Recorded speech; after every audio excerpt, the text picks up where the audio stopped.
भगवान श्री राम के मंदिर में जो स्थापना होने जा रही है 22 जनवरी को अयोध्या में रामलला जी की, वो प्राण प्रतिष्ठा का जो कार्यक्रम है वो नहीं हो सकता, क्योंकि अधूरा है मंदिर। जिस मंदिर का शिखर नहीं बनाया उसमें प्राण प्रतिष्ठा नहीं हो सकती है, ऐसा उन्होंने प्रश्न उठाया। और जब उन्होंने प्रश्न उठाया तो विपक्षी दलों ने भी इस प्रश्न को उठाना शुरू कर दिया। इस वक्त देश में चर्चा होने लगी। तो आइए एक ऐसे पत्र के बारे में बात करते हैं जिस पत्र ने इन सारे प्रश्नों का जवाब दे दिया। प्राण प्रतिष्ठा का जिन्होंने मुहूर्त निकाला, गणेश्वर शास्त्री द्रविड़ जी, उनके शिष्य ने एक पत्र लिखा है जिसमें ऐसे प्राचीन मंदिरों के बारे में बताया है जिनकी प्राण प्रतिष्ठा पहले हुई और शिखर बाद में बना।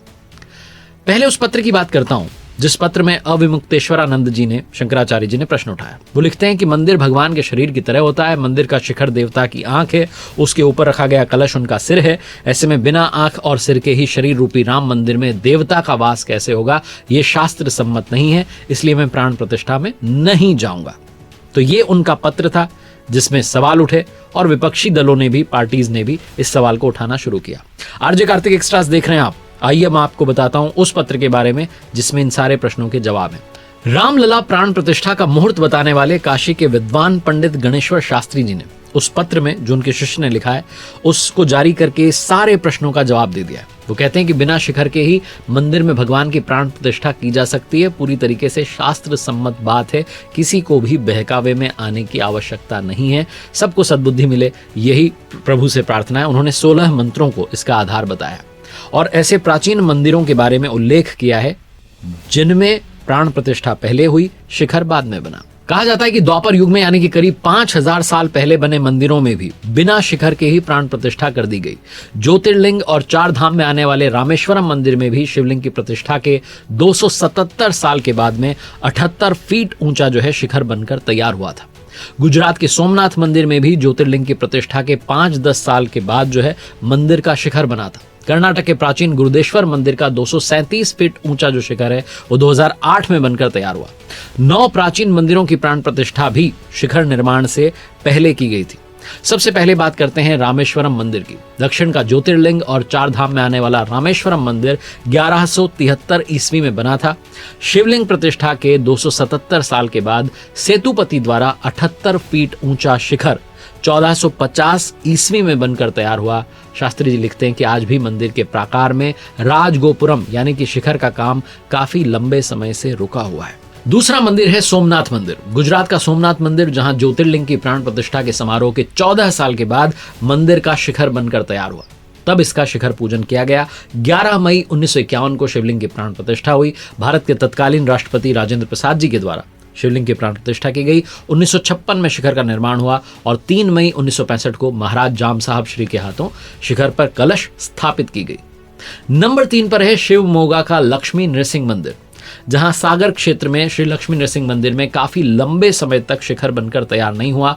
अब शिखर बनकर तैयार हो सका है। यहां भी प्राण प्रतिष्ठा पहले हो गई थी। नंबर 4 पर है कर्नाटक का, जहां भगवान शिव की प्राण प्रतिष्ठा पहले की गई, जबकि 237 फीट ऊंचा शिखर जो है 2008 में बनकर तैयार हुआ। और ये मंदिर द्वापर काल का, द्वापर युग का बताया जाता है, यानी कि वेद व्यास जी के काल में भी शिखर रहित मंदिरों में भगवान की प्राण प्रतिष्ठा होती रही। नंबर 5 पर है नासिक का दत्तात्रेय मंदिर। 550 साल पहले मंदिर की स्थापना की गई। भगवान दत्तात्रेय और गुरु गोरखनाथ की मूर्ति की प्राण प्रतिष्ठा के काफी वर्ष बीत जाने के बाद वहां शिखर पूजन का कार्यक्रम हुआ। नंबर 6 पर है कर्नाटक का गोकर्ण मंदिर। कर्नाटक का गोकर्ण मंदिर, जो कि सुप्रसिद्ध गणेश जी का मंदिर है, वहां का शिखर अभी तक नहीं बना है। इस मंदिर को दक्षिण का काशी कहा जाता है। गोकर्ण के महागणपति मंदिर में प्राण प्रतिष्ठा गुप्त काल के बाद 500 ईस्वी के आसपास हुई थी, लेकिन अभी भी शिखर का निर्माण नहीं हुआ है। नंबर 7 पर जिस प्राचीन मंदिर के बारे में बात की गई है, केरल का पद्मनाभ स्वामी मंदिर, जहां कलयुग के पहले दिन यानी कि 5000 वर्ष पूर्व जो है स्थापना हुई थी। ट्रावनकोर के राजा मार्तंड ने शिखर जो है 1733 में उस मंदिर का बनवाया। नंबर 8 पर है धारवाड़ का सिद्धि विनायक मंदिर, जहां अभी भी कलश स्थापना नहीं हुई है, जबकि काफी वर्ष पहले भगवान विनायक जी की प्राण प्रतिष्ठा वहां हो गई थी। नंबर 9 पर है बैजनाथ धाम मंदिर। बाबा बैद्यनाथ मंदिर 12 ज्योतिर्लिंग में से 9वां ज्योतिर्लिंग है।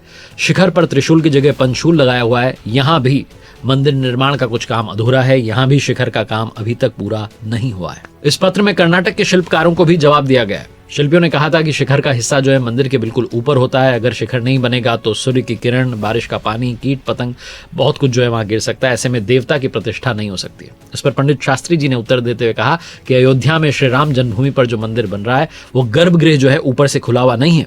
ऐसे में प्रभु श्री राम की मूर्ति को प्रतिष्ठित करने का कोई दोष नहीं है। और अंत में बात कर लेते हैं प्राण प्रतिष्ठा के समारोह की। जब किसी नवनिर्मित मंदिर में मूर्ति रखी जाती है तो उसकी प्राण प्रतिष्ठा की जाती है।